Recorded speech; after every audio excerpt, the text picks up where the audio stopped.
হার্টের রক্তনালী যদি ব্লক হয় তাহলে কিছু কিছু রোগী দেখা যাচ্ছে যে মাঝে মাঝে বুকে ব্যথা হয়, হাঁটলে ব্যথা হয়, কাজ করলে ব্যথা হয়, আবার রেস্ট নিলে ব্যথা চলে যায়। কিছু কিছু পেশেন্টের ক্ষেত্রে বুকে এমন ধরনের ব্যথা হচ্ছে যে এই ব্যথার স্থায়িত্ব 20 মিনিট বা তারও বেশি সময় ধরে ব্যথা স্থায়িত্ব, এবং ব্যথা কমছে না। বুকে মনে হচ্ছে পাথর চাপা দেওয়ার মতো ব্যথা। ধূমপানে ব্লক বাড়ায়, অ্যালকোহল ব্লক বাড়ায়, যারা কায়িক পরিশ্রম করে না তাদের ব্লক বেড়ে যায়। তারপর হচ্ছে যারা হচ্ছে আপনার হার্ট হেলদি খাবার খাচ্ছেন না তাদের ব্লক কিন্তু দিন দিন বাড়তে থাকে। আবার কিছু কিছু ওষুধ আছে যে ওষুধগুলো খেলে ব্লকটা যে অবস্থা এই অবস্থা থাকে, বাড়ে না।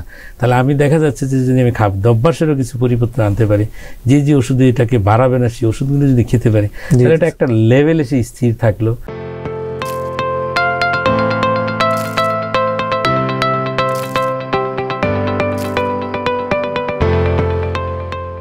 আসসালামু আলাইকুম, আমন্ত্রণ জানাচ্ছি মেডিভাই স্বাস্থ্য গঠনের আজকের পর্বে। সাথে আছে আমি ডাক্তার আব্দুল আল খালিদ। আমাদের আজকের পর্বের বিষয় নির্ধারণ করেছি হৃদরোগের চিকিৎসায় করোনারি এনজিওপ্লাস্টি, এবং এই বিষয়ে আলোকপাত করার জন্য আমাদের সাথে স্টুডিওতে উপস্থিত আছেন প্রখ্যাত interventional cardiologist doctor Mohammad Shafiqur Rahman Patwari sir. Sir, আপনাকে আমন্ত্রণ জানাচ্ছি আমাদের আজকের শোতে। ধন্যবাদ স্যার। আমরা জানি যে এখন বর্তমানে কুর্মিটোলা জেনারেল হাসপাতালে সহযোগী অধ্যাপক এবং বিভাগীয় প্রধান হিসেবে দায়িত্ব পালন করছেন হৃদরোগ বিভাগে। তো স্যার, আজকের যে বিষয়টি আমরা জানি যে করোনারি এনজিওপ্লাস্টি নিয়ে কথা বলতে চাচ্ছি স্যার। তো আমাদেরকে স্যার যদি শুরুতেই বলতেন যে আসলে করোনারি এনজিওপ্লাস্টি বলতে কি বোঝায়। হ্যাঁ, খুব সুন্দর প্রশ্ন। যে করোনারি এনজিওপ্লাস্টি আসলে এটা বোঝার আগে আমাদের যেটা জানা দরকার যে কমন হৃদরোগ আমাদের দেশে কোন হৃদরোগটা সবচেয়ে কমন। আমরা যদি হৃদরোগের কথা বিবেচনা করি, দেখি যে হার্টের ভালভের সমস্যা থাকে, কিছু রোগীর জন্মগত হার্টের সমস্যা থাকে, আবার আমরা পাই যে বাতজ্বরজনিত কারণে হার্টের সমস্যা, কখনো উচ্চ রক্তচাপের জন্য সমস্যা, হার্টের মাংসপেশিতে সমস্যা, হার্টের রক্তনালীতে। যে হার্ট আমরা জানি যে হার্টের দুইটি রক্তনালী থাকে, একটি হচ্ছে ডান দিকে রক্তনালী, একটা বাম দিকে। এই রক্তনালীতে যদি কোনো কারণে ব্লক তৈরি হয়, সেই ব্লক হলে রোগী বুকে ব্যথা নিয়ে আসেন, এবং একে আমরা বলি ইসকেমিক হার্ট ডিজিজ বা রক্তনালী ব্লকজনিত হৃদরোগ। এবং এই হৃদরোগটাই হচ্ছে সবচেয়ে মারাত্মক এবং যার জন্য সবচেয়ে বেশি মানুষ মৃত্যুবরণ করেন। এবং হার্ট অ্যাটাকের মতো একটি সমস্যাও কিন্তু তৈরি হয় এই রক্তনালী ব্লকজনিত সমস্যার কারণে। এবং এই রক্তনালী ব্লকজনিত সমস্যার একটি চিকিৎসাই হলো করোনারি এনজিওপ্লাস্টি, মানে চিকিৎসার একটি ধরন। যেমন আমরা এই হৃদরোগের চিকিৎসার যদি আমরা দেখি যে এখানে কয়েকটা জিনিস আমাদের সামনে আসে। একটা হচ্ছে লাইফস্টাইল মডিফিকেশনের কথা বললেন, যে জীবনযাত্রার কিছুটা চেঞ্জের কথা বলি এক নম্বরে। নাম্বার 2 হচ্ছে কিছু ওষুধপত্রের কথা আমরা বলি। নাম্বার 3 হচ্ছে আমরা যে করোনারি এনজিওপ্লাস্টির কথা বলি। আরেকটা কথা বলি আমরা যে বাইপাস অপারেশনের কথা। তাহলে দেখা যাচ্ছে চিকিৎসার একটি অংশ হচ্ছে করোনারি এনজিওপ্লাস্টি। এবং করোনারি এনজিওপ্লাস্টি হচ্ছে যে করোনারি আর্টারির ভিতরে আমি যে ব্লকের কথা বললাম, যে করোনারি আর্টারির ভিতরে ব্লক তৈরি হয়, এই ব্লকের কারণে কি হয়, ব্লক যদি থাকে তাহলে হার্টের মাংসপেশিতে রক্ত চলাচল ব্যাঘাত সৃষ্টি হয়। ব্যাঘাত সৃষ্টির কারণে হার্টের মাংসপেশি তখন অক্সিজেন পাচ্ছে না, নিউট্রিশন পাচ্ছে না, যার জন্য হচ্ছে মাংসপেশি ক্রাইং করতে থাকে। সেই ক্রাইংয়ের বহিঃপ্রকাশ হচ্ছে বুকে ব্যথা, বুকের মাঝখান বরাবর ব্যথা হয়। তাহলে দেখা যায় ব্লক যদি থাকে রক্তনালীতে তাহলে মাংসপেশিতে অক্সিজেন সাপ্লাই কমবে এবং যার জন্য বুকে ব্যথা। সেই ব্লক নির্ণয় করে আমরা এনজিওগ্রামের মাধ্যমে নির্ণয় করে এই ব্লকটা সারানোর যে প্রক্রিয়া, এই প্রক্রিয়াটা হচ্ছে করোনারি এনজিওপ্লাস্টি। এবং সেই সারানোটা কিভাবে করি আমরা, যে রিং বা স্ট্যান্ড প্রতিস্থাপন করা হয়, যে জায়গাতে ব্লক থাকে ওই ব্লকের জায়গায় রিং বা স্ট্যান্ড প্রতিস্থাপন করে সরু রক্তনালীকে প্রশস্ত করা হয়। এই প্রশস্ত করার প্রক্রিয়াটাই হচ্ছে করোনারি এনজিওপ্লাস্টি। স্যার, অসংখ্য ধন্যবাদ আমাদেরকে একদম ভেঙে সহজ করে বুঝিয়ে বলার জন্য। স্যার হচ্ছে যেমন মানে ইতিমধ্যে বলে ফেলেছেন যে আসলে কাদের এই এনজিওপ্লাস্টি, করোনারি এনজিওপ্লাস্টি, বা যেটাকে আমরা বহুলভাবে প্রচলিত সাধারণ মানুষ বলে রিং পরানো হয় হার্টে।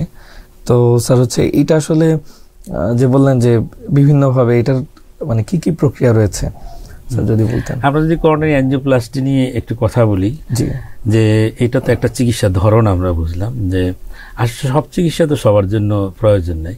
যেমন কারো ক্ষেত্রে আমরা বলি লাইফস্টাইল মডিফিকেশন, কারো ক্ষেত্রে ওষুধ, তারপর কোনো কোনো ক্ষেত্রে যে করোনারি এনজিওপ্লাস্টি, কখনো বাইপাস। এখন এনজিওপ্লাস্টির ধরন যদি আমরা দেখি, এটা শুরু যখন হয় এই এনজিওপ্লাস্টি, যে আমরা রক্তনালীর ভিতরে ব্লক আছে, এই ব্লক কেন হয়, রক্তনালীর ভিতর চর জমে না, নদীর পারে চর জমে না, যেমন বালুপুরে চর জমে, এই রক্তনালীর গায়েও চর্বি জমার কারণে চর পড়ে যায়। যখন চর্বি জমলে দেখা যাচ্ছে যে রক্তনালীতে যে রক্ত স্বাভাবিক যে প্রবাহ, সে প্রবাহ কিন্তু বাধাগ্রস্ত হয়। চর আস্তে আস্তে আস্তে আস্তে জমতে জমতে জমতে জমতে অনেক বেশি যখন জমে যায়, যে রক্তনালীর ভিতরে হচ্ছে রক্ত প্রবাহ তখন কিন্তু অনেকাংশে কমে যায়। আমরা অনেক সময় বলি 50% ব্লক, 70% ব্লক, 90% ব্লক, তাই না?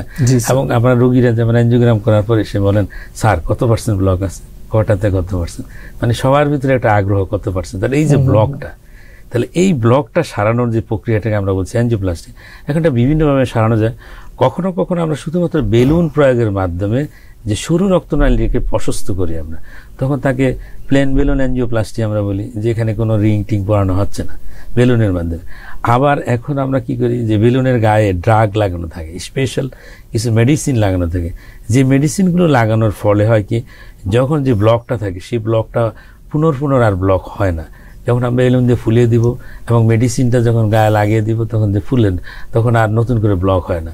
সেটাকে আমরা বলি হচ্ছে আপনার যে হচ্ছে balloon angioplasty with drug coated balloon, মানে ড্রাগ কোটেড বেলুনের মাধ্যমে বেলুন এনজিওপ্লাস্টি আমরা করি। এছাড়াও আমরা কি করি, স্ট্যান্ড লাগাই। যেমন বেলুন দিয়ে আমরা প্রথমে জায়গাটাকে প্রশস্ত করলাম, প্রশস্ত করার পরও দেখলাম যে না, এখানে এখনো ব্লকের পরিমাণ অনেক রয়ে গেছে, এটাকে তখন আমরা করি কি, এটা ভিতরে একটা স্ট্যান্ড মানে হলো ধাতব তৈরি, মেডিকেটেড গ্রেডেড স্টিলনেস স্টিল দিয়ে তৈরি, অথবা কোবাল্ট ক্রোমিয়াম দিয়ে অথবা প্লাটিনাম ক্রোমিয়াম দিয়ে তৈরি বিশেষ ধরনের একটা ডিভাইস, বা সেটা আমরা কি হার্টের রক্তনালীর ভিতরে আমরা বসিয়ে দিচ্ছি, বেলুন দিয়ে ফুলিয়ে জায়গা তৈরি করে সেখানে স্ট্যান্ডটা বা রিং যেটাকে বলা হয় সাধারণ ভাষায়, সেই রিংটা আমরা প্রতিস্থাপন করি। তো বসিয়ে দেওয়ার ফলে হচ্ছে কি, যে ব্লকটা থাকে, ব্লকটা তখন দূরে চলে যায় এবং মাঝখান দিয়ে একটা রাস্তা তৈরি হয়ে যায়। তাহলে দেখা যাচ্ছে স্ট্যান্ডের মাধ্যমে বা রিংয়ের মাধ্যমে আমরা কি করতে পারি, করোনারি এনজিওপ্লাস্টি করতে পারি, সেটাও এক ধরনের এনজিওপ্লাস্টি। আবার আমরা কি করি কি, দেখা যাচ্ছে যে ভিতরে এত পরিমাণে ব্লক, সেই ব্লকের ভিতরে ক্যালসিয়াম জমে গেছে, ক্যালসিয়াম জমে এমন একটা অবস্থা যে এই ব্লকটা সারানো খুব ডিফিকাল্ট। সেই ক্ষেত্রে আমরা করি কি, এই কমপ্লেক্স করোনারি লিশন বলি, এই কমপ্লেক্স এনজিওপ্লাস্টি আমরা করি। কিভাবে, সেখানে হচ্ছে কি, এই ক্যালসিয়ামটাকে সরানোর জন্য আমরা বিভিন্ন ধরনের ডিভাইস ইউজ করি, যেমন রোটা অ্যাবলেশন বলা হয়, তারপর হচ্ছে আপনার IBL নামক একটা স্পেশাল বেলুন আমরা ব্যবহার করি, কাটিং বেলুন, বিভিন্নভাবে আমরা ক্যালসিয়ামটা ভিতর থেকে বের করে তখন কি করে আবার স্ট্যান্ড পরিয়ে দিচ্ছি বা রিং বসিয়ে দিচ্ছি। তাহলে হচ্ছে কমপ্লেক্স করোনারি এনজিওপ্লাস্টি আমরা এই ক্ষেত্রে আমরা বলি। আবার আমরা দেখি যে প্রাইমারি এনজিওপ্লাস্টি একটি শব্দ আছে, দেখবেন হার্ট অ্যাটাক যখন হয়, হার্ট অ্যাটাক হওয়ার সাথে সাথে আমরা করি কি, 2 ঘন্টার ভিতরে অথবা 12 ঘন্টার ভিতরে যদি রোগী যেখানে এনজিওগ্রাম বা এনজিওপ্লাস্টি করার ফেসিলিটি আছে, এই ধরনের হসপিটালে আসলে আমরা সাথে সাথে এনজিওগ্রাম করে হার্টের ভিতরে যে ব্লক থাকে সেই ব্লক সরাইয়া দিচ্ছি আমরা। এই প্রক্রিয়াটাকে আমরা বলি প্রাইমারি এনজিওপ্লাস্টি। এই প্রাইমারি এনজিওপ্লাস্টি হলো অত্যাধুনিক চিকিৎসা পদ্ধতি হার্ট অ্যাটাকের। হার্ট অ্যাটাক যদি হয়, তাৎক্ষণিকভাবে যদি প্রাইমারি এনজিওপ্লাস্টি করে রক্তনালীটি খুলে দেওয়া যায়, তাহলে দেখা যায় হার্টের মাংসপেশিগুলো নষ্ট হয় না এবং হার্ট সুরক্ষিত হয়। তাহলে আমরা দেখলাম যে এনজিওপ্লাস্টি, বিভিন্ন ধরনের এনজিওপ্লাস্টি কিন্তু আমাদের প্রচলিত আছে এবং আমাদের দেশে এগুলো হচ্ছে। এনজিওপ্লাস্টির কথা বলছি এবং মাঝখানে এনজিওগ্রাম। স্যার, এটা নিয়ে রোগীদের মধ্যে একটা আসলে মানে একটু থাকে, তাদের প্রশ্ন থাকে যে এনজিওগ্রাম আর এনজিওপ্লাস্টি আসলে পার্থক্য কি? খুব সুন্দর একটি প্রশ্ন, আসলে এটা সবারই জানা দরকার যে এনজিওগ্রামটা কি আবার এনজিওপ্লাস্টি কি। যেমন আমরা বলি করোনারি এনজিওগ্রাম, আবার করোনারি এনজিওপ্লাস্টি। করোনা মানে হার্টের রক্তনালীর ভিতরে যখন কাজ করে, যখন করোনারি শব্দটা ইউজ করা হয়। এখন এনজিওগ্রাম মানে কি, এনজিওগ্রাম হচ্ছে এমন একটা বিশেষ মানে পরীক্ষা পদ্ধতি, এটা কোনো চিকিৎসা নয়। আর এনজিওপ্লাস্টি কিন্তু একটা চিকিৎসার ধরন, মানে হার্টের রক্তনালীতে ব্লক আছে, আমি ব্লক সারানোর জন্য যে চিকিৎসা পদ্ধতি স্ট্যান্টের মাধ্যমে আমরা করি বা বেলুনের মাধ্যমে আমরা করি, তাকে আমরা বলি এনজিওপ্লাস্টি। আর এনজিওগ্রাম হচ্ছে একটা টেস্ট, আমরা যেমন রক্তের টেস্ট করি, আমরা ইসিজি করি, এক্সরে করি, এই ধরনের একটা টেস্ট হলো করোনারি এনজিওগ্রাম। মানে কেন এই টেস্টটা আমরা করি, এই টেস্টের উদ্দেশ্য হচ্ছে হার্টের রক্তনালীতে কোনো ব্লক আছে কিনা, সেই ব্লকটাকে সঠিকভাবে নির্ণয় করা, যে ব্লকের পরিমাণ কত, তারপর কয়টা রক্তনালীতে ব্লক আছে, সঠিকভাবে নির্ণয় করার জন্য হার্টের রক্তনালীতে আয়োডিন কন্টেনিং আমরা কিছু ডাই প্রয়োগ করি। এই ডাই প্রয়োগ করে এক্সরে মেশিনের মাধ্যমে যে ছবি তোলা হয়, সেই প্রক্রিয়াটির নাম হচ্ছে করোনারি এনজিওগ্রাম। এবং এনজিওগ্রাম করার জন্য একটা বিশেষ ধরনের মেশিন থাকে, সেটা যেখানে ব্যবহার করা থাকে আমরা ক্যাথ ল্যাব বলি। মানে ক্যাথ ল্যাবে বিশেষ ধরনের একটা অ্যাঞ্জিওগ্রাম করার জন্য মেশিন থাকে। সেই মেশিনের মাধ্যমে করোনারি আর্টারির ভিতরে আয়োডিন কন্টেনিং বিশেষ ধরনের ডাই প্রয়োগ করে আমরা হার্টের রক্তনালীর যে ছবি নিচ্ছি সেই প্রক্রিয়াটার নাম হচ্ছে করোনারি অ্যাঞ্জিওগ্রাম। এবং আপনি দেখবেন সিডির আকারে যেমন ছবিগুলি দেওয়া হয়, তখন সিডি কম্পিউটারে খুলে আমরা দেখি যে হার্টের রক্তনালীতে কি পরিমাণ ব্লক, কত পার্সেন্ট ব্লক, কত লম্বা ব্লক, এগুলো আমরা দেখার জন্য আমরা হচ্ছে করোনারি অ্যাঞ্জিও। তাহলে করোনারি অ্যাঞ্জিওগ্রাম এক কথায় যদি আমরা বলি, এটা হচ্ছে একটি পরীক্ষা যার মাধ্যমে হার্টের রক্তনালীতে সঠিকভাবে ব্লক নির্ণয় করা যায়। স্যার বারবার যেহেতু মানে ব্লকের কথা আসছে আর কি, এই ক্ষেত্রে আসলে রোগী যারা আমরা বলি যে হার্টে ব্লকেজ হয়েছে, এখন স্যার এটা নিয়ে আসলে একটা, যেমন আমরা ডাক্তাররা এটা বলে যে হার্ট ব্লক যেটাকে বলে, আর এই ক্ষেত্রে আসলে যেটা হার্ট অ্যাটাক হয় বা ইসকেমিক যে চেঞ্জ বলছেন সেটা তো আসলে মানে এক নয়, কিছু ক্ষেত্রে পার্থক্য আছে। এই যে একটা ব্লক, যে হার্ট ব্লক আবার হচ্ছে রক্তনালীর ভিতরে ব্লক, জি জি, এটা কি এক জিনিস কিনা, তাই না? এটা কনফিউশন কিছু কিছু ক্ষেত্রে হয়। যেমন হচ্ছে হার্টের, আপনারা দেখবেন যে হার্ট হচ্ছে এমন একটা অর্গান যেটা একটা পাম্প মেশিনের মতো না, এই মাংসপেশিগুলি সংকোচন প্রসারণের মাধ্যমে সারা শরীরে রক্ত প্রবাহিত করে এবং রক্ত প্রবাহের মাধ্যমে শরীরের বিভিন্ন কোষগুলোতে অক্সিজেন এবং নিউট্রিশন সাপ্লাই দিয়ে থাকে। আবার অপরিশোধিত রক্তগুলো কিন্তু নিয়ে আসে, এনে ফুসফুসের মাধ্যমে পরিশোধিত করে, ইন্টেস্টাইন থেকে নিউট্রিশন আনে। এইভাবে সারা শরীরের কোষগুলোকে কিন্তু সজাগ এবং জীবিত রাখার জন্য হচ্ছে হার্ট কিন্তু রেসপন্সিবল এবং সেই কাজগুলি করে থাকে, তাই তো? খুব সুন্দর হবে। এখন হচ্ছে এই হার্টটাকে কাজ করার জন্য হার্টের, যেমন আপনি দেখেন এই অত্যাধুনিক এই যুগে আপনি যদি একটা সুন্দর একটা বিল্ডিং এর কথা চিন্তা করেন, ওখানে দেখবেন যে পানি এবং কারেন্ট এই দুইটা লাইন যদি না থাকে ওই বিল্ডিং এ থাকতে পারবে না, কোনোভাবে থাকা সম্ভব না। হার্টের একই অবস্থা, হার্টের একটা বিদ্যুতের লাইন আছে, হার্টের কিন্তু নিজস্ব বিদ্যুৎ উৎপাদন কেন্দ্রও আছে যাকে আমরা বলি powerhouse of the heart এবং pacemaker of the heart আমরা বলি। সেই পেস মেকার হলো এসএনও এবং তার একটা সিস্টেম আছে, সেখানে ট্রান্সফরমার আছে, ট্রান্সমিটার আছে, এগুলো এই কারেন্ট প্রবাহিত হওয়ার সিস্টেম আছে। তো এই সিস্টেমটাকে আমরা বলি conductive system of the heart, SA node, AV node, interatrial pathway, তারপর হচ্ছে আপনার হচ্ছে বান্ডেল ব্রাঞ্চ, তাই না, right bundle, left bundle, bundle of His, Purkinje fibre, এই সবগুলো মিলে হচ্ছে হার্টের ইলেকট্রিক্যাল সিস্টেম বা কন্ডাক্ট সিস্টেম দ্য হার্ট। তাহলে হার্টের নিজস্ব বিদ্যুৎ উৎপাদন কেন্দ্র আছে, হার্টের এই বিদ্যুৎ ট্রান্সমিশনের ব্যবস্থা আছে এবং পুরো হার্টকে এই কারেন্টের মাধ্যমে সে পাম্প করারও কি ব্যবস্থা আছে। আবার আমরা দেখি পানির লাইন আছে হার্টে, খুব সুন্দর না? হার্টের রক্তনালী আছে, ডান দিকে রক্তনালী, বাম দিকে রক্তনালী। এই রক্তনালীর মাধ্যমে কি করা হয়, হার্টেরও তো পুষ্টি দরকার, হার্টের যে মাংস আছে তার অক্সিজেন লাগবে, তার খাবার লাগবে। অক্সিজেন নিউট্রিশনের জন্য রাইট অ্যান্ড লেফট কর্নারি আর্টারির মাধ্যমে হার্টের মাংসপেশির ভিতরে অক্সিজেন এবং নিউট্রিশন সাপ্লাই দিচ্ছে। তাহলে দুইটা সিস্টেম কিন্তু ভিন্ন ভিন্ন, একটা কারেন্টের লাইন আর একটা পানির লাইন। এখন আছে যদি কারেন্টের লাইনে যদি কোনো ব্লক হয় তাকে বলি আমরা ইলেকট্রিক্যাল ব্লক। আচ্ছা, ইন জেনারেল বলা আছে হার্টের ব্লক, ইলেকট্রিক্যাল ব্লক আমরা বুঝি। এখন ইলেকট্রিক্যাল ব্লক কিরকম, আমরা জানি যে হার্ট প্রতিদিন কি করে, যেমন প্রতি মিনিটে আপনি দেখবেন যে 60 থেকে 90 বার হার্ট কিন্তু পাম্প করে থাকে, তাই তো? হার্ট বিট যেটাকে আমরা বলি, এবং প্রতিদিন 1 লক্ষ বার এই হার্ট কিন্তু বিট করে থাকে, মানে বিট করে। তাহলে দেখা যাচ্ছে যে এই যে হার্ট যে কাজ করতেছে এটা হচ্ছে হার্টের নিজস্ব বিদ্যুতের মাধ্যমে কিন্তু কাজ চলতেছে। তাহলে এই বিদ্যুতের মাধ্যমে যে কাজ চলে, এখন যদি কোনো কারণে এই বিদ্যুৎ প্রবাহে বা কোথাও যদি গন্ডগোল লাগে, দেখবেন যে হার্ট রেট কিন্তু কমে যায়। কমে গেলে 60 থেকে 90 যেটা থাকার কথা সেটা হলো 30 বা 40-এ চলে আসলো। তখনই তো প্রশ্ন আসলো কি হইলো, তাহলে ইলেকট্রিক্যাল ব্লক। তাহলে ইলেকট্রিক্যাল ব্লকের জন্য হার্টের কি রেট কমে যাচ্ছে। যেমন এই ব্লকটা কোথায় হয়, আমরা দেখি যে এবি নোড নামে একটা অংশ আছে অথবা বা বান্ডেল অফ হিজ, এখানে যখন ট্রান্সমিশনে প্রবলেম হয় তখন হচ্ছে 1st degree, 2nd degree, 3rd degree AB block হয়। এবং 3rd ডিগ্রি এবি ব্লক হচ্ছে এটি এবং ভেন্ট্রিকুলের মাঝে হচ্ছে আপনার আর কোনো কানেকশন থাকে না, দুইটার ইলেকট্রিক্যাল সিস্টেম আলাদাভাবে কাজ করে। তো কাজ করার ফলে হচ্ছে কি শুধু ভেন্ট্রিকুলার রেটের মাধ্যমে হার্ট চলে, তখনই হার্টের রেট অনেক কমে যায়, তাকে আমরা 3rd ডিগ্রি এবি ব্লক বলি, ইলেকট্রিক্যাল ব্লক বলি। এই ধরনের ব্লকের ক্ষেত্রে হার্টের রেট অনেক কমে যায়। কমে গেলে রোগী তখন দুর্বলতা ফিল করেন, হাঁটতে পারেন না, ঘুরে পড়ে যাওয়ার মতো অবস্থা, অনেক সময় আনকনসাসনেস লস হয়। এই সিচুয়েশনটাকে আমরা বলি হার্টের 3rd ডিগ্রি এবি ব্লক বা যেটাকে আমরা ইলেকট্রিক্যাল ব্লক বলি। এই ধরনের ব্লক যদি হয় সেই ক্ষেত্রে টেম্পোরারি পেসমেকার এবং পার্মানেন্ট পেসমেকার লাগানোর মাধ্যমে আমরা চিকিৎসা করে থাকি। যেমন বুকের ভিতরে দেখেন, সেটাকে আবার রোগীরা বলে ব্যাটারি লাগানো হয়, ইলেকট্রিক্যাল ব্যাটারি না, ওই ব্যাটারি আমরা বুকের ভিতরে বসিয়ে দিই, তারের মাধ্যমে তখন হার্টকে কি করে তার গতিটাকে ফিরিয়ে নিয়ে আসে, 60 থেকে 90-এর ভিতরে নিয়ে আসে। তাহলে আমরা ইলেকট্রিক্যাল ব্লক সম্পর্কে একটা ধারণা পেলাম হার্টের। আর যে ব্লকের কথা আজকে আমরা আলোচনার জন্য আসছি সেটা হচ্ছে যে হার্টের রক্তনালীর গায়ে কোলেস্টেরল জমে যে ব্লক তৈরি হয়, যে রক্ত চলাচলের যে ব্লক, মানে পালিন লাইনের ভিতরে যদি ময়লা জমে তাহলে পানি কিন্তু যেতে পারে না, ঘর প্লাবিত হয়ে যাবে। যে সিচুয়েশন এখানে, ওই সিচুয়েশন যে হার্টের রক্তনালীর গায়ে কোলেস্টেরল জমে যে ব্লক হয়, সেই ব্লক নিয়ে আমরা বলছিলাম যে করোনারি আর্টারিতে যে ব্লক, মানে সেই ব্লকের জন্য যে সমস্যা হয় সেটা হার্ট অ্যাটাক বা বুকে ব্যথা, তারপর হচ্ছে আপনার যে সমস্যা আমরা এনজিওগ্রাম করে ব্লক কতটুকু আছে বের করি, তারপর সেই ব্লক সারানোর জন্য আমরা এনজিওপ্লাস্টি করি। তাহলে হার্টের রক্তনালীতে ব্লক। আজকে আমরা মানে খুব গুরুত্বপূর্ণ একটা জিনিস আজকে দর্শকের জন্য পরিষ্কার হলো যে সাধারণত আসলে যে ইলেকট্রিক ব্লকের কথা যেটা বলছিলেন এবং যেটা আমরা বলছি যে অ্যাথেরোস্ক্লেরোটিক চেঞ্জ হয়ে চর্বি জমে হচ্ছে যে ব্লকটা হয়, দুইটা আসলে ভিন্ন। তো স্যার আমরা আমাদের এই যে যেটা বলছি যে এই যে ইসকেমিক চেঞ্জ হচ্ছে বা যে কারণে এই যে আমাদের এনজিওপ্লাস্টি প্রয়োজন হচ্ছে, এই রোগীগুলো আসলে কি কি লক্ষণ নিয়ে স্যার আসতে পারে? খুব সুন্দর প্রশ্ন। যে আমাদের এই রোগীটা কিভাবে আমরা বুঝবো তার হার্টের ভিতরে এই ধরনের ব্লক আছে কিনা। দ্যাট মিনস হচ্ছে করোনারি আর্টারিতে ব্লক আছে, ইসকেমিক হার্ট ডিজিজ আমরা যেটাকে বলি, বা হার্টের রক্তনালী ব্লক জনিত হৃদরোগ আমরা যেটাকে বলি।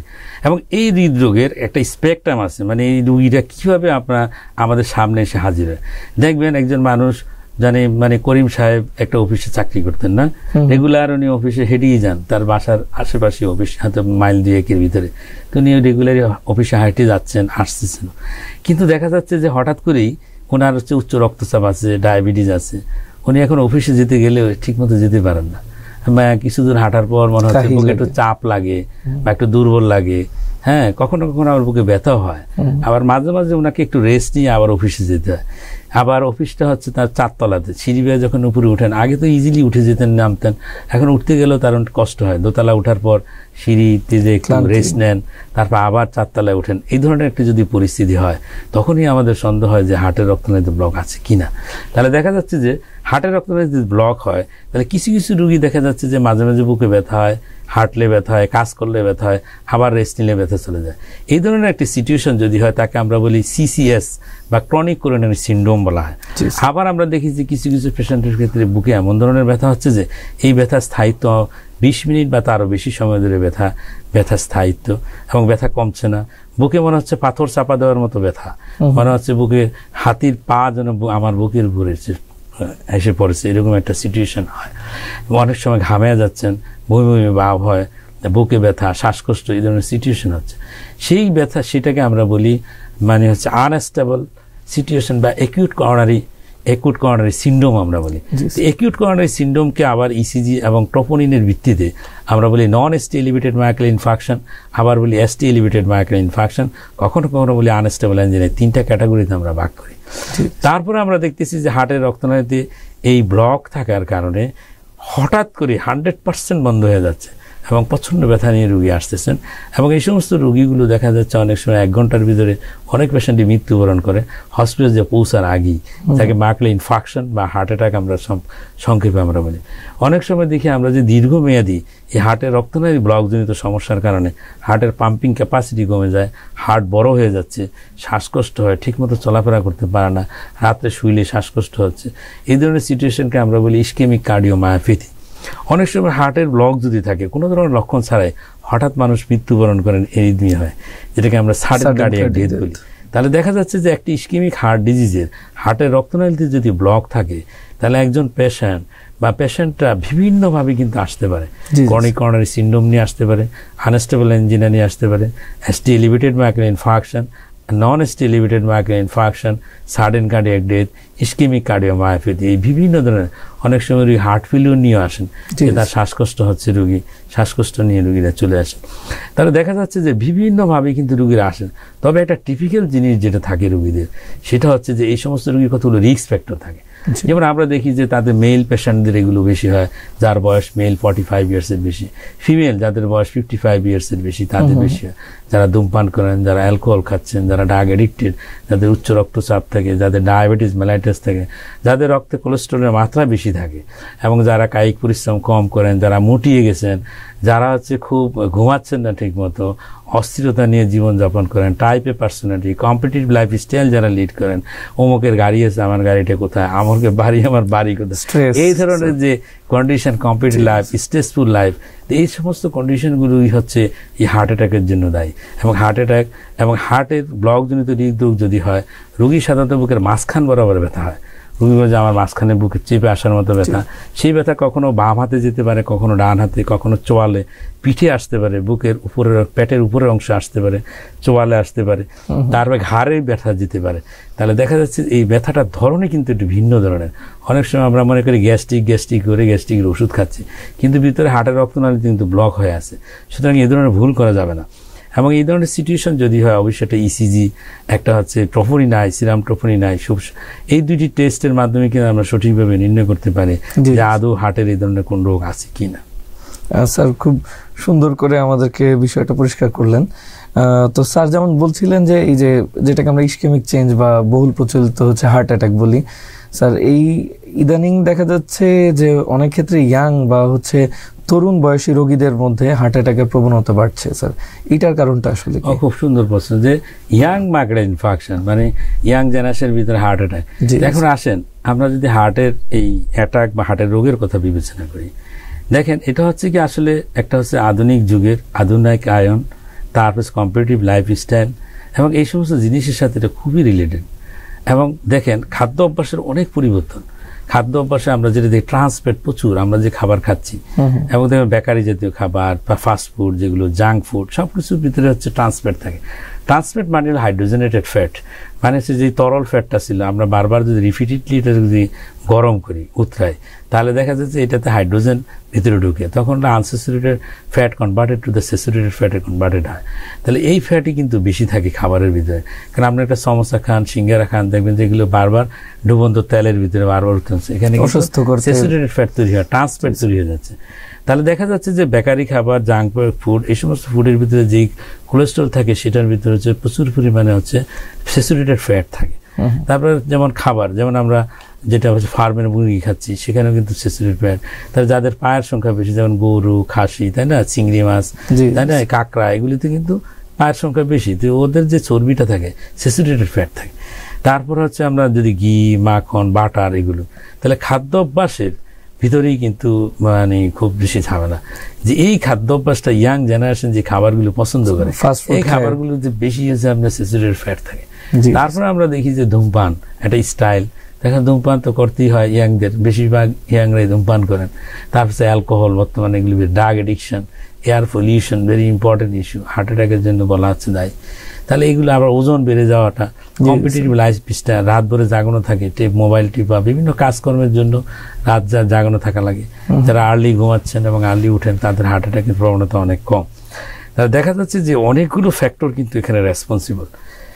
আরবানাইজেশন, লাইফস্টাইল চেঞ্জ, খাদ্য অভ্যাস, সবকিছু মিলেই আমরা বর্তমানে যেটা দেখি যে ইয়াং জেনারেশন 30 বছর, 23 বছর, 20 থেকে 30 এই বয়সে আমরা প্রচুর হার্টের রক্তনালী ব্লকজনিত হৃদরোগে রোগী পাচ্ছি এবং হার্ট অ্যাটাকের রোগী পাচ্ছি। জি স্যার, মানে আসলে এই যে আমাদের আরবানাইজেশনের কথা যে বলেন, এই জিনিসগুলো দিনে দিনে আমাদের তরুণদের মধ্যেও এই প্রবণতাগুলো, এবং আমাদের মধ্যে কায়িক শ্রমের প্রবণতা কমে আসছে, অনেক বেশি আমরা এই ডিভাইসের প্রতি ডিপেন্ডেন্ট হয়ে আসছি। তো স্যার আমরা যদি আবার একটু এনজিওপ্লাস্টির দিকে আসি, স্যার আমরা অনেক ক্ষেত্রেই দেখি যে অনেকের যাদের বলা হচ্ছে যে এনজিওগ্রাম করতে গিয়েছে কিন্তু তাদের ক্ষেত্রে ফেল হয়েছে বা করা যায়নি। স্যার এটা কোন কোন মানে কাদের ক্ষেত্রে হতে পারে এই বিষয়গুলো? যেমন এনজিওগ্রামটা যেটা আপনি বলেন, এনজিওগ্রাম করা হয়েছে, ফেল হয়েছে, এগুলো হচ্ছে কি, আমি যদি একটু বলি, যেমন এনজিওগ্রাম, বর্তমানে যে এনজিওগ্রাম করা হয়, আগে পায়ের রক্তনালীর মাধ্যমে এনজিওগ্রাম করা হতো, এখন করা হচ্ছে হার্টের রক্তনালীর মাধ্যমে এনজিওগ্রাম করা হয়। এবং সাধারণত এনজিওগ্রাম ফেল হওয়াটা খুব আনলাইকলি। আমরা যদি হাতের রক্তনালী দিয়ে এনজিওগ্রাম করতে না পারি, তা পায়ের রক্তনালী দিয়ে হয়ে যাবে, পায়ের রক্তনালী না হলে হাতের রক্তনালী দিয়ে। সুতরাং এনজিওগ্রামটা করাটা খুব বেশি ফেল হওয়ার সম্ভাবনা অনেক ক্ষেত্রেই কম। মানে এনজিওগ্রাম সাধারণত সফলভাবেই করা যায়, তবে এনজিওগ্রামে কিছুটা জটিলতা হইতে পারে। যেমন হচ্ছে একটা রোগী যদি প্রপারলি আমরা সিলেকশন ঠিকমতো করতে না পারি, বয়স অনেক বেশি, তার হচ্ছে আনকন্ট্রোল ডায়াবেটিস যদি থাকে, তার হার্ট ফেলিওর থাকে ঠিকমতো, মানে হার্টের লোড বেশি হচ্ছে, হার্টের ফাংশন ঠিক নাই, ইজেকশন ফ্র্যাকশন কম, অন্যান্য কোমরবিড কন্ডিশন যদি অ্যাসোসিয়েট থাকে, যেমন রোগীর সিওপিডি আছে, রোগীর অন্যান্য ডিজিজ অ্যাসোসিয়েটেড যেগুলো কন্ট্রোল নাই, এই ধরনের একটা যদি রোগী খারাপ থাকে, শারীরিক ফিটনেস যদি খারাপ থাকে, আমরা বিভিন্ন টেস্ট করে কিন্তু দেখি, যেমন হিমোগ্লোবিন পরিমাণ অনেক কম দেখা গেলো, ডায়াবেটিস কন্ট্রোল নাই, কিডনি ফাংশন খারাপ, লিভার ফাংশন খারাপ, ইজেকশন ফ্র্যাকশন অনেক কম, এরকম একটা সিচুয়েশনের রোগী যদি হয়, সেই ক্ষেত্রে জটিলতা হওয়ার সম্ভাবনা থাকে, রোগী অনেক সময় মৃত্যুবরণ করার ঝুঁকি থাকে। এই জন্য অ্যানজিওগ্রাম করার আগে আমরা বিভিন্ন ধরনের পরীক্ষা নিরীক্ষা করি, রোগীকে আমরা দেখে নিই, ব্লাড প্রেশার, পালস, সঠিকভাবে কি কি পরীক্ষাগুলো। হ্যাঁ, যেমন একটা রোগীর অ্যানজিওগ্রাম আমরা যখন করি, অ্যানজিওগ্রাম আগে যেমন কমপ্লিট ব্লাড কাউন্ট দেখি, ব্লাড সুগার দেখি, কিডনি ফাংশন দেখি, ইলেকট্রোলাইট আমরা দেখি, লিভার ফাংশন দেখি, ইসিজি করা হয়, ইকোকার্ডিওগ্রাম করা হয়, বিভিন্ন ভাইরাল মার্কারগুলো আমরা দেখি, hepatitis B virus, C virus, HIV, VDRL, এই সমস্ত টেস্টগুলি করে, এক্সরে করে, তারপর রোগীর আমরা আগে ফিটনেসটা আমরা খুব ভালোভাবে খেয়াল করি, বিটি, city, bleeding time, clotting time, bleeding disorder আছে কিনা, সব কিছু দেখে যদি আমরা প্রপারলি অ্যাসেস করে একটা রোগীর ফিটনেস দেখে যদি অ্যানজিওগ্রাম করি, সাধারণত সেই ক্ষেত্রে জটিলতা হওয়ার সম্ভাবনা খুবই কম। যদি কোনো জায়গায় এরকম ল্যাপস থাকে যে তার মানে আনফিট পেশেন্ট থাকে, সেই ক্ষেত্রে হচ্ছে জটিলতা হওয়ার সম্ভাবনা থাকে। নেক্সট হচ্ছে যে অ্যানজিওপ্লাস্টির ক্ষেত্রেও আপনি যদি দেখেন, সঠিকভাবে যদি আমরা বিবেচনা করি এবং অ্যানজিওগ্রামের সিডিটা যদি বারবার দেখে যে আমার এখানে ক্যালসিয়াম কিরকম, রোগীর হচ্ছে অ্যাঙ্গুলেশন, মানে রক্তনালীগুলি দেখবেন অনেক সময় পেছানো থাকতে, বেশি অ্যাঙ্গেল থাকতে পারে, রক্তনালীর ভিতরে ক্যালসিয়ামের পরিমাণ বেশি থাকতে পারে, 100% ব্লক থাকতে পারে। তো এরকম ব্লকের ধরন অনুযায়ী, ভিতরের জটিলতা অনুযায়ী দেখা যায় ফেল হওয়ার সম্ভাবনা থাকতে পারে কিছু কিছু ক্ষেত্রে। কিন্তু সেটা হচ্ছে আমরা যখন অ্যানজিওগ্রাম করবো, অ্যানজিওগ্রাম সিডিটা আমরা যদি বারবার রিপিটেডলি দেখি, দেখলে কিন্তু বোঝা যায় যে এটা ফেল হবে কিনা, না এটা সাকসেসফুল হবে।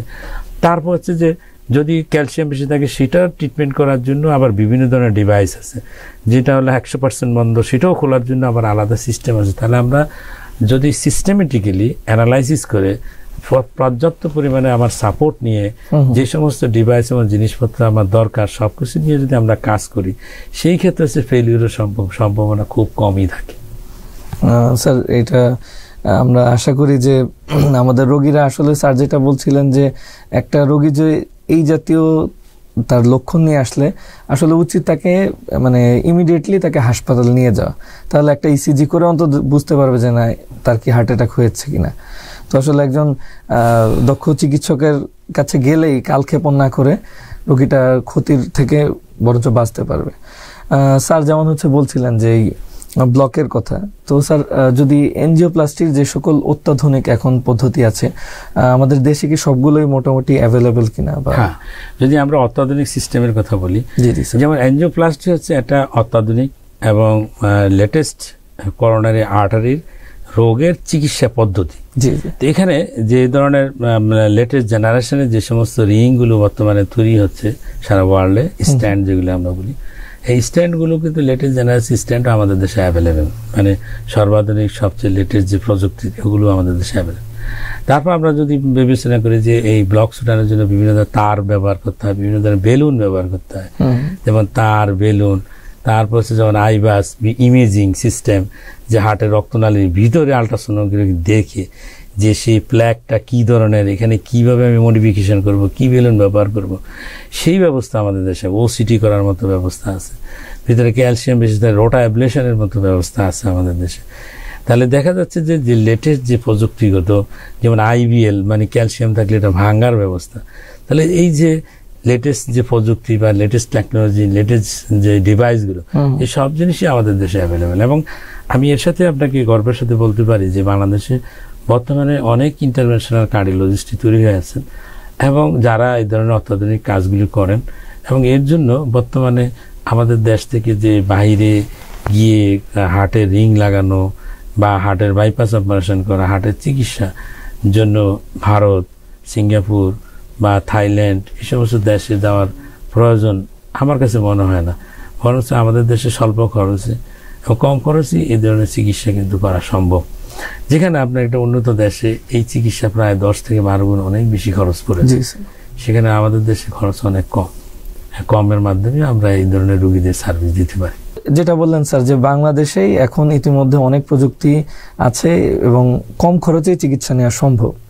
তো স্যার তারপরেও যে এই যে রোগীদের মধ্যে যে বিদেশমুখিতার একটা প্রবণতা, এটার জন্য আসলে চিকিৎসকদের কি কি করণীয় স্যার হতে পারে? আমরা যদি আমরা ইস্যুটাকে আনি যে বিদেশমুখিতা, এখন বিদেশমুখিতার জন্য অনেকগুলো জিনিসই রেসপন্সিবল। যেমন একটা হচ্ছে যে মানুষের আস্থার একটি সংকট আছে, আস্থার সংকট। আমাদের যে হেলথ সিস্টেমের যে ইনফ্রাস্ট্রাকচার ডেভেলপমেন্ট, পরিবেশগত, যেমন পরিষ্কার পরিচ্ছন্নতা, ভালো ব্যবহার, ভালো আচরণ, যে জিনিসগুলো, তারপর হচ্ছে চিকিৎসা খরচ, সবকিছু মিলাইলে, তারপর ইন্স্যুরেন্স সিস্টেমের অভাব, হ্যাঁ, এই জিনিসগুলো কিন্তু রেসপন্সিবল। যেমন সবচেয়ে বড় কথা হলো সংকট, যেটা হচ্ছে আস্থার সংকট। এখন আস্থার সংকট যদি আমরা ওভারকাম করতে যাই, যেমন আমাদের উচিত হলো সবার আগে হচ্ছে সরাসরি ডক্টরের সাথে কমিউনিকেশন করা।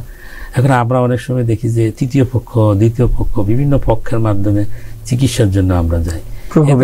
মাঝখান দিয়ে হচ্ছে মধ্যস্বত্বাভোগী একটি সমস্যার কিন্তু সৃষ্টি হয়। যদি সরাসরি ডক্টরের কাছে যান, আপনার হার্টের সমস্যা, হার্টের ডক্টরের সাথে কথা বলেন, ডক্টর আপনাকে একটা সঠিক উপদেশ দিতে পারবেন কিভাবে কি করবে। এটা একটা খুবই জরুরি এই বিষয়গুলো। তারপর পাশাপাশি হচ্ছে যে আপনার ধরেন চিকিৎসা খরচ, যেমন আমরা আমাদের দেশে চিকিৎসা খরচের জন্য গভর্নমেন্ট হসপিটালগুলোতে হার্টের চিকিৎসার যে অত্যাধুনিক যে সিস্টেম, এগুলোকে আমরা যদি আরো ডেভেলপ করতে পারি, তাহলে দেখা যাচ্ছে চিকিৎসা খরচ কিন্তু অনেকটা কমে আসে। তার পাশাপাশি হচ্ছে যে আমাদের কিন্তু দেশে যে অর্থনৈতিক সংকট বলা যায় না, এখানে কিন্তু প্রচুর টাকা আছে। এই টাকাগুলো যদি আমরা চিকিৎসার জন্য কোনো ফান্ড বা ওই ধরনের জন্য কোনো ব্যবস্থাপনা করা যায়, তাহলে এই টাকার মাধ্যমে অনেক রোগী কিন্তু আমরা সেবাও দিতে পারি। অবশ্যই যদি এই ধরনের কোনো ফান্ড তৈরি করে তাদেরকে যদি আমরা সঠিকভাবে যদি যে রোগীর জন্য দরকার তাদের মুখে যদি করা যায়, তাহলে অনেক রোগী কিন্তু এই ধরনের ব্যয়বহুল চিকিৎসার আওতায় নিয়ে আসা সম্ভব। তাহলে দেখা যাচ্ছে যে আমরা আসলে এই ইন্স্যুরেন্স সিস্টেম, তারপর ফান্ড গঠনের মাধ্যমে রোগীদের চিকিৎসা ব্যবস্থা, সরকারি ব্যবস্থাপনা, যদি এই সমস্ত হার্টের রোগীদের চিকিৎসা ব্যবস্থাপনা করা যায়, সরকারি কিছু অনুদানের মাধ্যমে যদি রিং গভর্নমেন্টের পক্ষ থেকে কিনে যদি হসপিটালে সাপ্লাই দেওয়া যায়, তাহলে দেখা যাচ্ছে যে এই চিকিৎসা খরচ অনেকাংশে কমে যাবে এবং অনেক মানুষকেই কিন্তু আমরা চিকিৎসার আওতায় নিয়ে আসতে পারবো।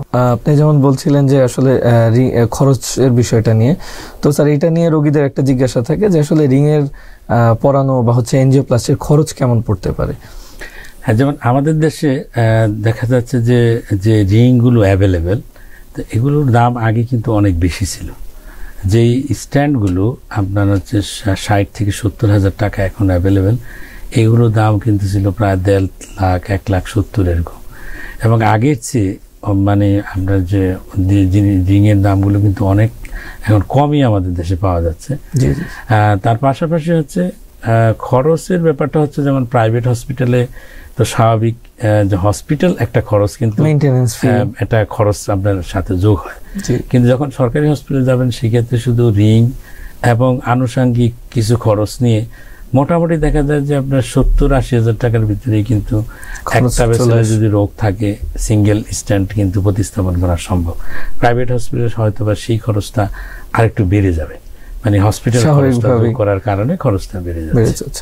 স্যার যেমন বলছিলেন যে আসলে রোগীদেরকে মানে বেশি বেশি চিকিৎসার আওতায় আনার জন্য বিভিন্ন ফান্ড গঠন করার, স্যার আমরা বিভিন্ন উন্নত বিশ্বে বা আমরা এমন জানি যে পাশের দেশেও দেখা যায় যে যারা মানে বড় বড় কর্পোরেট হাউস বা ব্যবসায়ী যারা আছেন, তারা অনুদান দিয়ে বড় বড় হাসপাতালগুলো পরিচালনা করেন। তো আমরা আশা করবো আমাদের দেশেও যদি এরকম তারা এগিয়ে আসেন, তাহলে অবশ্যই রোগীদের জন্য অনেক সহজ হবে। এবং হেলথ, আপনি ইন্স্যুরেন্সের কথা বলছিলেন স্যার। স্যার অনেক সময় হচ্ছে যে একটু রোগীদের কিছু জিজ্ঞাসা থাকে যে রিং পরার পরে কি তারা সব ধরনের কাজকর্ম করতে পারবে কিনা বা ভারী কাজ করতে পারবে কিনা, স্যার এই বিষয়ে যদি বলতেন। এখন স্ট্যান্ড লাগানোর পর, যেমন রিং লাগানোর পরে রোগীদের কি করবেন, কিভাবে লাইফ স্টাইল লিড করবেন, যেমন আমরা বলি যে এই রোগটা আসলে হচ্ছে কি চিকিৎসা কিন্তু ব্যয়বহুল। যখনই আপনার রোগ হবে দেখবেন যে আপনার খরচ, ওষুধের খরচও কিন্তু কম না। তারপর যদি আপনার রিং লাগাতে যান, সেখানেও কিন্তু খরচ। আবার যদি বাইপাস অপারেশনের প্রয়োজন হয়, বাইপাস অপারেশনও ব্যয়বহুল। তাহলে দেখা যাচ্ছে যে এটা কিন্তু প্রিভেনশন হচ্ছে সবচেয়ে ভালো উপায়, যাতে রোগটা না হয়। তা আমাদের সবার উচিত হলো প্রিভেনশন, যাতে রোগটা প্রতিরোধের দিকে আমাদের নজর দেওয়া উচিত। আর যদি হয়েই যায়, আর যদি রিং লাগানোই হয়, সেক্ষেত্রে অবশ্যই তাকে এটা মেনটেন করার জন্য, যে যাতে ভবিষ্যতে রিংয়ের ভিতরে আবার ব্লক তৈরি না হয়, ভবিষ্যতে যাতে সমস্যা না হয়, সেই জন্য তাকে অবশ্যই সজাগ থাকতে হবে। সজাগ থাকার জন্য আমরা যেটা বলি, প্রথমে হচ্ছে তার জীবনযাত্রার যে পরিবর্তন, সেই পরিবর্তনটাকে অবশ্যই তার আনতে হবে। যেমন ধূমপান থেকে দূরে থাকতে হবে, অ্যালকোহল থেকে দূরে থাকতে হবে, ওজনটাকে নিয়ন্ত্রণের ভিতরে নিয়ে আসতে হবে, হাঁটতে হবে রেগুলার। আমরা 30 মিনিট করে হাঁটতে বলি প্রতিদিন, তাহলে তাকে কিছু কায়িক পরিশ্রম করা, হার্ট হেলদি খাবারের কথা আমরা বারবার বলি। যেমন হার্ট হেলদি খাবার মানে কি, সবুজ শাকসবজির কথা আমরা বলি, যে শাকসবজি বেশি করে খাবেন, ফল খাবেন বেশি করে। তারপর কোলেস্ট্রল জাতীয় খাবারগুলোকে অ্যাভয়েড করার জন্য আমরা বলি, যেখানে স্যাচুরেটেড ফ্যাট বেশি থাকে। নদীর মাছ, মানে মাছ, ছোট মাছ, এই সমস্ত খাবারগুলোর প্রতি বেশি নজর দিতে হবে। তার পাশাপাশি উচ্চ রক্তচাপ থাকলে নিয়ন্ত্রণ রাখা, ডায়াবেটিস থাকলে নিয়ন্ত্রণ রাখা, রক্তে কোলেস্ট্রলের মাত্রা বেশি থাকলে তাকেও নিয়ন্ত্রণ রাখতে হবে, ঠিকমতো ঘুমাইতে হবে, টেনশন অস্থিরতা থেকে দূরে থাকতে হবে। তার পাশাপাশি যে ফলো আপে থাকতে হবে, রেগুলার যে ওষুধগুলো ডাক্তার দিচ্ছেন ওষুধগুলো নিয়মিত খাবেন, এবং মাঝে মাঝে ডাক্তারের পরামর্শ অনুযায়ী ইসিজি, ইকোকার্ডিওগ্রাম, এই সমস্ত পরীক্ষার মাধ্যমে ফলো আপ করবেন। তার মাধ্যমে সুস্থ থাকাটা সম্ভব। আমরা বলে থাকি যে prevention is better than cure. তো প্রিভেনশনের পদ্ধতিগুলো জানলাম। স্যার, আমাদের আসলে গ্রাম বাংলার সহজ সরল মানুষদের অনেক থাকে, যে জানার আগ্রহ থাকে যে আচ্ছা রিং পরেছি, আমি কি রুকু সিজদা দিতে পারবো কিনা, বা এটা কি আমার কোনো বৈদ্যুতিক কোনো আশপাশে থাকলে ওই ডিভাইস কি এটা কোনো সমস্যা করবে কিনা। স্যার, এটা যেহেতু একটা মেটাল, এখানে হচ্ছে কি যেটা প্রশ্ন আসতেছে যে বৈদ্যুতিক সমস্যা যেটা, সেটা হলো আমরা যখন পেসমেকার লাগাই, মানে হার্টের ইলেকট্রিক্যাল ব্লকের জন্য আমরা পার্মানেন্ট পেসমেকার লাগাচ্ছি। সেই পার্মানেন্ট পেসমেকার যখন লাগানো হয়, সেই ক্ষেত্রে আমরা বলি যে বড় বড় যে বিদ্যুৎ এবং চুম্বক ক্ষেত্র আছে, সেই ক্ষেত্র থেকে দূরে থাকার জন্য আমরা বলি। কিন্তু স্ট্যান্ডের ক্ষেত্রে এই ধরনের কোনো সমস্যা নেই। আরেকটা জিনিস হচ্ছে যে স্ট্যান্ড যদি যখন একটা লাগানো হয় হার্টের রক্তনালীতে, সেই স্ট্যান্ড লড়ে যাওয়ার কোনো সম্ভাবনা নেই। সুতরাং আপনি জগিং করেন, হাঁটেন, নামাজ পড়েন, বা যে কোনো ধরনেরই আপনি অ্যাক্টিভিটি করেন না কেন, এতে কিন্তু রিং লড়ে যাওয়ার সম্ভাবনা নাই, নড়ে যাওয়ার সম্ভাবনা ক্ষীণ। সুতরাং রিং নড়বে না, এটা একবার ফিট করে দিতে পারলে ওই জায়গায় এটা থাকবে, ফিক্সড হয়ে থাকবে, এটা সমস্যা হওয়ার কথা না। এবং এটা স্যার তো আমরা জানি যে একদম আজীবনের জন্য। হ্যাঁ, আজীবনের জন্য। অনেক সময় অনেকে চিন্তা করে যে এই রিংটা কত দিনের জন্য আমার এখানে লাগানো থাকবে, এটা কি পরে। বর্তমানে যে রিংগুলো অ্যাভেলেবেল, এই রিংগুলো হচ্ছে মেটালের তৈরি, stainless steel, cobalt chromium, platinum chromium, এবং এগুলো ডিউরেবল, মানে এটা হচ্ছে ফর দ্য লাইফ লং এগুলো থাকবে, এবং এই মেটালগুলো আপনার ডিগ্রেডেশন হয় না। তবে কিছু কিছু রিং নিয়ে গবেষণা হচ্ছে, এবং এই রিংগুলো আগে এক সময় মার্কেটে ছিল, এখন আবারও আসবে। সেটা হচ্ছে বায়োডিগ্রেডেবল স্ট্যান্ড, মানে হচ্ছে এই স্ট্যান্ডগুলো হচ্ছে ম্যাগনেসিয়াম এবং ক্যালসিয়াম অ্যালয় দিয়ে তৈরি, ল্যাকটেট দিয়ে তৈরি, এবং এই স্ট্যান্ডগুলো হচ্ছে একটা সময়ের পর, মানে আফটার 1 ইয়ার পরে এগুলো আমাদের শরীরে যে ম্যাক্রোফেজ থাকে, এই ম্যাক্রোফেজ খেয়ে ফেলবে, খেয়ে তখন আর রিং থাকবে না শরীরের ভিতরে। তো এই ধরনের রিংও তৈরি হচ্ছে, সেটা হলো বায়োডিগ্রেডেবল স্ট্যান্ড বলা হয়।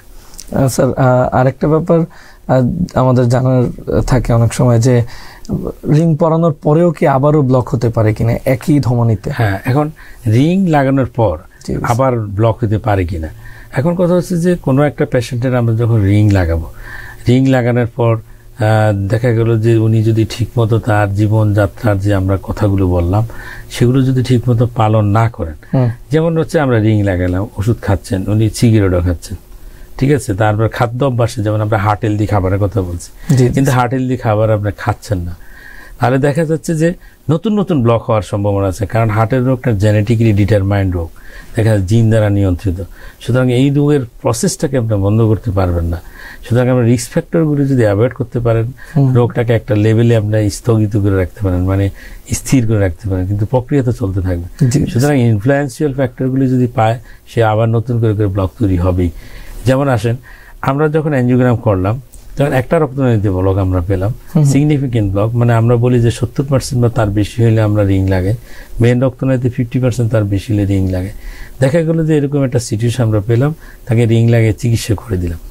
এখন দেখা যাচ্ছে যে 5 বছর 6 বছর পর তার নতুন করে বুকে ব্যথা হচ্ছে, তাহলে এখন অ্যাঞ্জিওগ্রাম করার পর এখানে হইতে পারে যে রিংটা লাগানো হয়েছে সেই রিংয়ের ভিতরে ব্লক হইতে পারে, রিংয়ের আশেপাশে হইতে পারে, অথবা নতুন কোনো রক্তনালীর ভিতরেও কিন্তু ব্লক হইতে পারে, অথবা আমরা ছোট একটা ব্লক ছিল 20%, 30%, 50%-এর নিচে, সেই ব্লকে আমরা তখন রিং লাগাইনি, সেই ব্লকটা বড় হইতে পারে। তাহলে দেখা যাচ্ছে যে একটি রোগী রিং লাগানোর পরে পরবর্তীতে বুকে ব্যথা হইতে পারে, আবার হার্ট অ্যাটাকও হইতে পারে। সেই কারণগুলো কিন্তু আমি এক্সপ্লেন করলাম যে এটা হচ্ছে কি আপনার যে নতুন ব্লক হইতে পারে, অথবা আগে যে অল্প পরিমাণ ব্লক ছিল যেখানে আমরা রিং লাগাইনি, সেই ব্লকগুলো বড় হয়ে ওখানেও কিন্তু জটিলতা হইতে পারে। অথবা আমরা যে রিং লাগাইছি সেই রিংয়ের ভিতরে নতুন করে ব্লক হইতে পারে, যদি প্রোভাইডেড আমরা যদি ঠিকমতো নিয়ম কানুনগুলো যে মেনে না যেইভাবে আমাদের চলা উচিত ছিল, যেভাবে ওষুধ খাওয়ার কথা ছিল, আমরা দেখা যাচ্ছে সেইভাবে খেতে পারছি না বা খাচ্ছি না, তাহলে এই ধরনের জটিলতা হওয়ার সম্ভাবনা অনেকাংশেই বেশি। স্যার, আরেকটা ব্যাপার হচ্ছে জানবো যে কখন আসলে আপনারা বাইপাস সার্জারি করাতে বলেন? হ্যাঁ, প্রশ্নটা খুবই রিলায়েবল এবং সবাই এই কথাই বলেন। এখানে আরও কিছু কোশ্চেন যোগ হয়, যেমন একজনের যদি ব্লক ধরা পড়ে এনজিওগ্রাম করার পর রুগী এসে বলেন স্যার বাইপাসই তো পার্মানেন্ট, আমরা বাইপাস করবো। কেউ এসে বলেন না আমি বাইপাস করবো না, আমি রিং লাগাবো। এখন কথা হচ্ছে বাইপাস এবং রিং লাগানো এগুলোর ক্ষেত্রে ইন্টারন্যাশনাল কতগুলো নীতিমালা আছে। যেমন আমরা সাধারণত যেটা ফলো করি ইউরোপিয়ান সোসাইটি অফ কার্ডিওলজি এবং আমেরিকান কলেজ অফ কার্ডিওলজি, এই দুইটি গাইডলাইনকে আমরা ফলো করি। গাইডলাইন মানে হচ্ছে ইন্টারন্যাশনাল কিছু রুলস রেগুলেশন দেওয়া, যে এই হইলে এই করবেন, এটা হইলে এটা করবেন। মানে কি এটা সবার জন্য যাতে একটা স্ট্যান্ডার্ড প্রোটোকল থাকে, এই জন্য এই সিস্টেমটা তৈরি করা আছে। তো আমরা সেই গাইডলাইন যদি ফলো করি, দেখা যায় যে স্পেসিফিক বলা আছে কোন রোগীর আপনি রিং লাগাবেন, কোন রোগী বাইপাস করবেন। সুতরাং ইচ্ছা করলেই যে বাইপাসের রোগীকে রিং লাগিয়ে দেওয়া, রিং লাগানোর রোগীকে বাইপাস করে দেওয়া কিন্তু যাচ্ছে না নিয়ম অনুযায়ী। তবে এখানে কিছুটা ফ্লাকচুয়েশন হয় আমাদের দেশে। এখানে কি সমস্যাটা হয়, যেমন রোগীদের চয়েস একটা ব্যাপার আছে।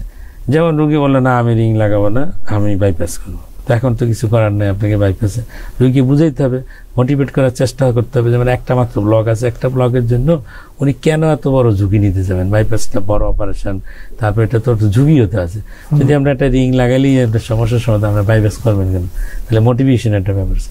আর একটা জিনিস যেমন আছে যে তার বাইপাসই দরকার, কিন্তু রোগী বলছে না এত বড় অপারেশন আমি করবো না, আমার ভয় লাগে, আমি এই ধরনের অপারেশন করতে পারবো না। তাহলে এখন কি করা? এখন আমরা তখন কি করি, এই সিডি নিয়ে খুঁজি যে তার কোন লেশনটা বেশি কালপ্রিট, কোনটার জন্য তার সমস্যা বেশি হয়। তা আমরা চেষ্টা করি যে এরকম একটা দুইটা ব্লক যদি ছুটিয়ে দিয়ে রোগীকে যদি সে ভালো রাখা যায়, সেই ধরনের একটা আমরা সিস্টেমের দিকে তখন নজর দিই। কারণ এখানে রোগীর চয়েসটা খুব ইম্পর্টেন্ট ইস্যু। কিন্তু আবার হচ্ছে ইকোনমিক্যাল একটা ব্যাপার থাকে। যেমন ধরেন একটা রোগীর হচ্ছে কি আমরা অনেকগুলি ব্লক আছে, সবগুলি ব্লক কিন্তু রিং লাগানোর মতো। যেমন দেখা গেল 6টা ব্লক আছে, 6টা ব্লকে কি রিং লাগানো যায়? এখন 6টা ব্লকে রিং লাগাইতে গেলে অনেক খরচ না। যদি একটা রিংয়ের দামেও যদি আমি 70,000 টাকা ধরি, তাহলে কতগুলো টাকার প্রয়োজন হচ্ছে, অনেক টাকার প্রয়োজন। আবার যদি আমি বাইপাস করতে যাই, বাইপাসে দেখা গেল যে যে টাকাটা লাগতেছে, মানে বাইপাসের সময় তো একটাই অপারেশন হবে, সেক্ষেত্রে তো খরচ কমই হবে। তাহলে দেখা যাচ্ছে যে এখানে ইকোনমিক্যাল একটা ব্যাপার থাকে। তো ইকোনমিক্যাল ব্যাপারের জন্য দেখা যাচ্ছে যে যদি দেখা যাচ্ছে রিং লাগানোর মতো রোগীর ক্ষেত্রে আমার কি করা লাগতেছে, বাইপাস কখনো কখনো লাগে, কখনো চয়েসের জন্য সমস্যা হয়। তারপরে আবার দেখা গেল রোগীর বাইপাস করা দরকার, কিন্তু অন্যান্য রোগের কারণে, যেমন জটিল জটিল কিছু রোগ আছে, সেই রোগের কারণে তার বাইপাস করা যাচ্ছে না, সেই ক্ষেত্রে আমার কি করতে হয়, রিং লাগানোর প্রয়োজন হইতে পারে। তো স্যার এখন অনেকে দেখা যাচ্ছে অনলাইনে বিভিন্ন প্ল্যাটফর্ম বলছে যে তারা মানে অপারেশন ছাড়া ব্লক মানে দূর করে দিবে, এগুলো আসলে কতটা স্যার এখন হচ্ছে ক্ষতিকর বা অথেন্টিক? আমাদের যে মেডিকেল সায়েন্স যে ডেভেলপমেন্ট এবং আমাদের যে চিকিৎসা পদ্ধতি, এবং এই চিকিৎসা পদ্ধতি অনুযায়ী হার্টের রক্তনালী ব্লকজনিত রোগের চিকিৎসা হচ্ছে যে লাইফস্টাইল চেঞ্জ, মেডিকেল ম্যানেজমেন্ট মানে ওষুধ, তার যদি রিস্ক ফ্যাক্টর থাকে রিস্ক ফ্যাক্টরের চিকিৎসা করা, তারপরে হচ্ছে যদি ব্লকগুলো যদি স্ট্যান্ডেবল হয়, রিং লাগানোর জন্য প্রযোজ্য হয়, সেক্ষেত্রে রিং লাগানো। তারপর হচ্ছে যদি রিং লাগানোর জন্য প্রযোজ্য না হয়, স্টাডি যদি বলে যে রিংয়ের চেয়ে বাইপাস ভালো হবে, সেই ক্ষেত্রে বাইপাস অপারেশন করা। তাহলে আমরা দেখতেছি যে এখানে 4টা অপশন কিন্তু পরিষ্কার, এর বাইরে কোনো অপশন নাই। তো এখন হচ্ছে আপনার যে রোগীর বাইপাস লাগবে তাকে যদি আমি ফলস ইনফরমেশন দিই, তুমি তোমাকে এই খেলে তুমি এই হবে, এইটা করলে এটা হবে, এই ধরনের কথা বলে তো তাকে প্রকৃত চিকিৎসা থেকে দূরে সরে রাখাটা ঠিক হবে না। স্যার এমনও আছে যে রোগী বলে যে আমি কি খেলে আমার ব্লক দূর হয়ে যাবে। এখন আসেন কি খেলে ব্লক, এখন হচ্ছে যে ব্লকগুলো তৈরি হয়, মানে এটা যে কোলেস্টেরল জমে হার্টের রক্তনালী গায়ে যে ব্লক তৈরি, এই ব্লক টোটালি এই ব্লককে নির্মূল করার মতো কোনো ওষুধ নেই, কোনো খাবারও নেই, ফুড পার্টিকেলস যে এই খাবার খেলে এই ব্লক সম্পূর্ণরূপে নির্মূল হবে। যদি সম্পূর্ণ নির্মূল হওয়ার মতো কোনো মেডিসিন বা কিছু আবিষ্কার হতো তাকে তো নোবেল পুরস্কারই দেওয়া যেত। কারণ হচ্ছে কি আমার এই ব্লকইটি তো মেইন, সবচেয়ে বেশি মানুষ মারা যায় হার্টের রক্তনালীতে ব্লক জনিত সমস্যার কারণে সারা ওয়ার্ল্ডে। তাহলে তো আমরা যদি এটা সলভ করতে পারতাম বিরাট একটা জিনিস কিন্তু হয়ে যেত। আমি শুধু একটা ওষুধ দিয়ে দিতাম, ওষুধ একটা নির্দিষ্ট সময় খেতে সব ব্লক চলে যেত। তাকে কিন্তু কোনো রিং লাগানোর প্রয়োজন হতো না, বাইপাসের প্রয়োজন হতো না, তাকে সারা জীবনের জন্য ওষুধ খাওয়ার ডাক্তারের কষ্ট কমে যেত, ওষুধ খাওয়ারও প্রয়োজন নেই। কারণ এখনো পর্যন্ত ওই লেভেলের কোনো মেডিসিন আবিষ্কার হয় নাই। হইলে কিন্তু সবার জন্য সুবিধা হইতো যে আমরা একটা নির্দিষ্ট সময় ধরে ধরেন যে তাকে 1 মাস একটা ওষুধ দিতাম, 1 মাস পরে তার কি ব্লক চলে যেত, তাহলে কিন্তু চিকিৎসাটা কিন্তু অনেক ইজি হইত। কিন্তু এই ধরনের কোনো কিছু এখনো আবিষ্কার হয় না যে খাবার এটা খেলেই যে আমার ব্লক পুরোপুরি ঠিক হয়ে যাবে এরকম নাই। তবে দেখা যাচ্ছে যে এটাকে অ্যাগ্রাভেট করে, এনহ্যান্স করে, এটাকে বাড়ায় ফেলতেছে এরকম কিছু ফ্যাক্টর আছে। যেমন ধূমপানে ব্লক বাড়ায়, অ্যালকোহল ব্লক বাড়ায়, যারা কায়িক পরিশ্রম করে না তাদের ব্লক বেড়ে যায়। তারপর হচ্ছে যারা হচ্ছে আপনার হার্ট হেলদি খাবার খাচ্ছেন না তাদের ব্লক কিন্তু দিন দিন বাড়তে থাকে। আবার কিছু কিছু ওষুধ আছে যে ওষুধগুলো খেলে ব্লকটা যে অবস্থা এই অবস্থা থাকে, বাড়ে না। তাহলে আমি দেখা যাচ্ছে যে যদি আমি অভ্যাসেরও কিছু পরিবর্তন আনতে পারি, যে যে ওষুধ এটাকে বাড়াবে না সেই ওষুধগুলো যদি খেতে পারি তাহলে এটা একটা লেভেলে সে স্থির থাকলো এবং জটিলতা থেকে কি সুরক্ষা দিতে পারে। স্যার তার মানে এটা আমরা আসলে রোগীদের সচেতনতার জন্যই বলবো যে আপনারা এইসব অনলাইনের বা যারা হচ্ছে ডাক্তার না তাদের কথা শুনে ক্ষতির সম্মুখীন না হয় ভালো। অন্তত স্যার একজন এমবিবিএস চিকিৎসকের কাছে গেলেও উনি প্রপারলি একজন হৃদরোগ বিশেষজ্ঞের কাছে পাঠাতে পারবেন। স্যার আমরা অনেকটাই মানে শেষ পর্যায়ে স্যার আপনি বারবারই একটা কথা আমাদের আসছে যে হার্ট হেলদি ফুড, তো স্যার আমাদেরকে যদি একটু বলতেন যে হার্ট হেলদি ফুড কি কি আছে? যে হার্ট হেলদি ফুড না, এখন হার্টকে সুরক্ষার জন্য আমরা সবাই কিন্তু খাবারের নিজেরাই নিজেদের মতো করে একটা কিন্তু সিস্টেম তৈরি করে নেই। দেখবেন প্রত্যেকটা মানুষই দেখবেন একটা ছোট বাচ্চাও আজকাল না ওজন বেশি বাড়ানো যাবে না, এই খাবার বন্ধ রাখে, ওই খাবার বন্ধ করে দিচ্ছে, তাই না? একজন বয়স্ক মানুষ দেখবেন যে বয়স্ক প্রায় 80-90 ইয়ার্স, না আমি গরু মাংস খাবোই না। কেন এই গরু মাংস খেলে হার্ট নষ্ট হয়ে যাবে। তো এই যে কতগুলো কনসেপশন টোটালি সমাজের ভিতরে বিভিন্ন ধরনের কিন্তু ধারণা মানুষের ভিতরে বিরাজ করতেছে। এই ধারণাগুলোর জন্য কিন্তু অনেকে ক্ষতিগ্রস্ত হচ্ছেন। কিরকম? যেমন কেউ একজন বললো তোমার রক্তচাপ আছে, এখন সে সব খাবার বন্ধ করেছে, পুষ্টিকর খাবার থেকে শুরু করে দুধ, ডিম, মাছ কিছুই খাচ্ছেন না। মাঝখানে দেখা যায় নিউট্রিশনাল ডেফিসিয়েন্সি হচ্ছে এবং রোগী হাঁটতে পারে না, কায়িক পরিশ্রম করতে পারে না, একেবারে দুর্বল হয়ে যাচ্ছে। তাহলে আমাকে খাবারটা এমনভাবে সাজাইতে হবে হার্ট হেলদি, শরীরের হেলদিও থাকতে হবে, নাকি শরীরও ঠিক থাকতে হবে, আমার হার্টও ঠিক থাকবে। তাহলে খাবারটা অবশ্যই ব্যালেন্স ডায়েট হতে হবে। এমন একটা ডায়েট আমার থাকবে যেখানে protein, fat, carbohydrate, vitamin, minerals সব জিনিসই থাকতে হবে। যদি আমার সব খাবার না থাকে, সব উপাদান না থাকে, তাহলে এগুলো ডেফিসিয়েন্সি হয়ে শরীর কিন্তু দুর্বল হয়ে যাবে। সেটা সব খাবারই থাকবে। আমরা যেটা মদ্দা কথা বলি যে কোনো জিনিস অতিরিক্ত খাওয়া যাবে না, অতিরিক্ত খাওয়া যাবে না। যেমন আপনি আসেন গরু মাংস খেয়ে খাওয়া যাবে না। যেমন যদি যেমন ঈদের আগে প্রায় সময় প্রশ্ন করে, স্যার আমার তো প্রেশার, হার্টের রোগ, আমি কি এক পিছু গরু মাংস খেতে পারবো না? কেন খেতে পারবো না? গরু মাংস তো খাওয়া যায়। গরু মাংসের খাওয়া কি নিষেধ নাকি? নিষেধ না। মাংস মানে কি? মাংস হলো প্রোটিন। তাহলে প্রোটিনে আমার সমস্যা কোথায়? সমস্যা তো নাই। এখন মাংসর সাথে অনেক সময় প্রচুর পরিমাণে ফ্যাট থাকে। ওই মাংসটা কিন্তু দেখলেই বোঝা যায় যে ফ্যাট কন্টেনিং, চর্বিযুক্ত মাংস না চর্বিবিহীন মাংস। তাহলে আমি যদি চর্বির অংশটা যদি সরাই ফেলে আমি মাংস খাই, তাতে আমার কোনো সমস্যাই নেই। তাহলে সমস্যা হওয়ার কথা না। অ্যাকসেপ্ট আমরা কাদের ক্ষেত্রে মাংস বেশি কম খেতে বলি, যেমন যাদের কিডনি ফাংশন খারাপ, ক্রিয়েটিনিন লেভেল বেশি, আমরা বলি 40 গ্রামের বেশি প্রোটিন খাওয়া যাবে না, তাহলে ক্রিয়েটিনটা বেড়ে যাবে। যার ইউরিক অ্যাসিড বেশি থাকে তা আমরা বলি রেড মিট কম খাওয়ার জন্য। এই দুইটা ছাড়া তো ম্যাক্সিমাম ক্ষেত্রে সে মাংস খেতেই পারেন। তাহলে দেখা যাচ্ছে যে আমি একেবারেই কিন্তু সব মাংস বন্ধ করার কোনো সুযোগ নেই। এইবার হলো আমার যে শাক সবজি ফলমূল আমরা বলি, তাহলে শাক সবজি ফলমূলগুলো আমরা বেশি খেতে বলি। কারণ কি? এই শাক সবজির ভিতরে বিভিন্ন ধরনের ভিটামিন থাকে, অ্যান্টিঅক্সিডেন্ট থাকে, যেগুলো হার্টের সুরক্ষার জন্য দায়ী এবং কোলেস্টেরল, ব্যাড কোলেস্টেরলগুলো কমায় এবং গুড কোলেস্টেরল লেভেলগুলো বাড়িয়ে দেয়। যেমন এইচডিএল কোলেস্টেরলটা দরকার, তার এলডিএল কোলেস্টেরল লেভেল কমায়। তাহলে আমার দেখা যায় যে শাক সবজি ফল এগুলোর প্রতি আমার নজর দিতে হবে বেশি। তারপর মাছের কথা যদি বলি, আমরা সামুদ্রিক মাছগুলো, ছোট ছোট মাছ, এগুলো কিন্তু ফ্যাট, ওই ধরনের ফ্যাট থাকে না যেটা হার্টের ক্ষতি করে। এই মাছগুলোর প্রতি আমরা নজর দিতে আমরা বলি যে স্যাচুরেটেড ফ্যাট, যেই চর্বিটা জমে যায় নর্মাল টেম্পারেচারে জমে যায়, ওই ফ্যাটটা হচ্ছে ক্ষতি বেশি। তাহলে ওই ধরনের ফ্যাটগুলো আমরা অ্যাভয়েড যদি করি, একেবারে সব তেল বন্ধ করে দিতে হবে তা না। হ্যাঁ, যেই ফ্যাটের ভিতরে আপনার স্যাচুরেটেড ফ্যাটের সংখ্যা কম, তাই না? সেই চর্বি তো কিছুটা তো আপনার ফ্যাট লাগবে, একেবারে ফ্যাট বন্ধ করলে তো হবে না, ফ্যাটও লাগবে। তাহলে আমার ফ্যাটটাকে আমার চয়েস করতে হবে যে আমি কোন ফ্যাটগুলো খাবো, কোন ফ্যাটটা আমি অ্যাভয়েড করবো। যেই ফ্যাটটা নর্মাল টেম্পারেচার সলিড সেটা আমাকে অ্যাভয়েড করতে হবে। তাহলে দেখা যায় ভেজিটেবল ফ্যাটগুলো কিন্তু খারাপ না, এগুলো খাওয়া যায়। যেমন আমার মাছ, যেমন ইলিশ মাছ, অনেক ইলিশ মাছ খাচ্ছে না। ইলিশ মাছের যে চর্বি তার ভিতরে ওমেগা 3 ফ্যাটি অ্যাসিড থাকে এবং এটা হার্টের জন্য, হার্টের সুরক্ষার জন্য ভালো। তাহলে ইলিশ মাছ কিন্তু ওরকম ক্ষতিকর না। তাহলে আমরা কিন্তু একটা ভালো একটা গ্রুপ খুঁজে পেলাম যে কোন খাবারগুলি আমরা খাবো, কোন খাবার খাওয়া যা ট্রান্সফ্যাট। আমরা সবসময় ট্রান্সফ্যাটগুলি অ্যাভয়েড করার জন্য বলি। ট্রান্সফ্যাটগুলি কোথায় পাওয়া যায়? দেখবেন এই বিভিন্ন ফুড যেগুলো আপনার প্যাকেজিং ফুড, ওর গায়ে কিন্তু লেখাও থাকে ট্রান্সফ্যাটের পরিমাণ।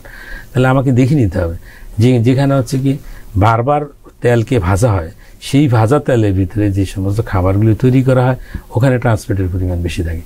তাহলে আমার খাবার চয়েসের ক্ষেত্রে অবশ্যই আমাকে এই জিনিসগুলো কিন্তু খেয়াল রাখতে হবে। যেমন আমি হচ্ছে একটা পরোটা খেলাম, পরোটা হলে তেল সহ খেতে পারি, তেল ছাড়া। তেল সহ যখন হবে তখন এটা কি এনার্জি অনেক বেশি হয় এবং এটা কিন্তু এনার্জিগুলি জমে যায় শরীরে, তখন হলে ট্রাইগ্লিসারাইড ফ্যাট বিভিন্ন দিকে কনভার্টেড হয়। তাহলে আমি করলাম কি একটু তেল ছাড়া খেলাম, তাহলে কিন্তু আমার অনেকটা সুবিধা হয়। এইভাবে আমরা খাবারগুলোকে চয়েস করতে পারি, যেমন শাক সবজি ফল, ছোট মাছ, ইলিশ মাছ, সামুদ্রিক মাছ, তারপর একেবারে প্রোটিন আমাকে বাদ দেওয়া যাবে না, চর্বিমুক্ত প্রোটিনগুলো, তাই না? এইভাবে যদি আমি একটা খাবারকে যদি চয়েস করে নিতে পারি তাহলে সেটি হবে হার্ট হেলদি খাবার, যেখানে সুষম সবকিছুই থাকবে। একেবারে দুধ খাওয়া যাবে না তা ঠিক না, প্রতিদিন আমাকে 1 গ্লাস দুধ খেতে হবে, একটা ডিম খেতে হবে। হার্টের মানে কোনো ডিমই খাবে না। ডিম এবার প্রশ্ন হচ্ছে যে আমি কি কুসুম সহ খাবো না কুসুম ছাড়া খাবো? আরে কুসুম সহই একটা ডিম খাওয়া উচিত, কারণ কুসুমের ভিতরেই তো সব ধরনের ভিটামিন মিনারেলস অ্যান্টিঅক্সিডেন্ট থাকে। তাহলে দেখা যাচ্ছে প্রতিদিন একটা কুসুম সহ ডিম আপনার শরীরের জন্যই দরকার। 1 কাপ দুধ আপনার শরীরের জন্য প্রয়োজন, তাহলে আমার দুধটাও দরকার আছে। মানে সব খাবারকে বাদ দিয়ে দিলে হবে না, তাহলে তো পুষ্টিহীনতা দেখা দিবে। স্যার হচ্ছে আর সর্বশেষ যদি স্যার বলতেন যে একজন হৃদরোগে আক্রান্ত ব্যক্তি সে কি ধরনের ব্যায়াম করতে পারে? হৃদরোগে আক্রান্ত ব্যক্তির ক্ষেত্রে আমরা যেটা বলি যে হৃদরোগে আক্রান্ত হওয়ার আগে একটা স্টেজ, হওয়ার পরে। এখন হৃদরোগ হয়ে গেলে তখন তাকে অবশ্যই তার এক্সারসাইজ ক্যাপাসিটি আমাকে দেখতে হবে। যেমন একটা রোগী হৃদরোগ হলো, হৃদরোগ হওয়ার যে হার্টের ফাংশন কমে গেল, হার্টের ফাংশন কমে যাওয়ার পর উনি হাঁটতে গেলে হাঁপিয়ে যাচ্ছেন, তো তাকে কি এক্সারসাইজের কথা বলবেন? সিম্পলি যতটুকু হাঁটতে পারেন হাঁটেন, একটু মুভমেন্টের ভিতরে থাকতে হবে, এই তো। আবার যিনি হচ্ছে হার্টের রোগ আছে, উনি একটা রিং লাগালেন এবং উনি খুব সবল স্বাভাবিক হাঁটাচলা করতে পারেন, তাকে তো আমরা বলবো যে প্রতিদিন অ্যাটলিস্ট 30 মিনিট করে আপনাকে হাঁটতেই হবে, ঠিক আছে? তো তাহলে হাঁটার ধরনটা ডিপেন্ড করতেছে তার ক্যাপাসিটির উপরে, শারীরিক সক্ষমতা। হার্টের রোগের কারণে তার শারীরিক সক্ষমতা কতটুকু নষ্ট হয়ে গেল তার উপর ডিপেন্ড করবে কিন্তু তিনি কতটুকু হাঁটবেন। আর একজন সুস্থ মানুষকে তো আমরা বলবোই তাকে অবশ্যই অ্যাক্টিভ থাকা উচিত, তাকে হাঁটা চলাফেরা করা উচিত, রেগুলার কিছু না কিছু হলে কায়িক পরিশ্রম করা উচিত, প্রতিদিন একটা রুটিন করেই তাকে অ্যাক্টিভ থাকতে হবে। জি স্যার। স্যার আমরা অনুষ্ঠানের একদম শেষ পর্যায়ে আসছি, যে এখন যদি স্যার আমাদের দর্শকদের উদ্দেশ্যে কিছু টেক হোম মেসেজ হিসেবে যদি, হ্যাঁ, আমরা যদি সর্বশেষ আমরা যদি কনক্লুশনে পৌঁছি, জি স্যার, যে হৃদরোগ হচ্ছে এমন একটি রোগ যে রোগের হচ্ছে মানুষের মৃত্যু ঝুঁকি বেশি, আবার হচ্ছে কখনো কখনো কোমরবিডিটি অনেক বেশি হয়, যে শারীরিক সক্ষমতাকে নষ্ট করে ফেলে। এবং তাহলে দেখা যাচ্ছে যে এবং এটা চিকিৎসা ব্যয়বহুল, ওষুধেরও খরচ অনেক বেশি, আপনি স্ট্যান্টিং করেন বাইপাস করেন সব ক্ষেত্রেই কিন্তু ব্যয়বহুল। তাহলে দেখা যাচ্ছে এই রোগ প্রতিরোধের দিকে কিন্তু আমাদেরকে নজর দেওয়া উচিত। আমরা যারা সুস্থ আছি সবল আছি তাদেরকে অবশ্যই রোগ থেকে যাতে আমরা মুক্ত থাকতে পারি তার জন্য প্রয়োজনীয় ব্যবস্থা গ্রহণ করতে হবে। ধূমপান যদি করে থাকি আমরা এখনই বন্ধ করা উচিত, অ্যালকোহল থেকে দূরে থাকা উচিত, ড্রাগ অ্যাডিকশন থেকে দূরে থাকা উচিত। উচ্চ রক্তচাপ থাকলে অবশ্যই খাদ্যাভ্যাস পরিবর্তন এবং নিয়মকানুন ওষুধের মাধ্যমে নিয়ন্ত্রণ করতে হবে। ডায়াবেটিস যদি থাকে আমাকে অবশ্যই ডায়াবেটিসের মাত্রা নমনীয় যেটা নর্মাল লেভেলের ভিতরে নিয়ে আসতে হবে, সেখানে ডায়েটারি অ্যাডভাইস, এক্সারসাইজ, ওষুধ যার মাধ্যমে সম্ভব নিয়ে আসতে হবে। রক্তে কোলেস্টেরল মাত্রাকে আমাকে স্বাভাবিক করতে হবে।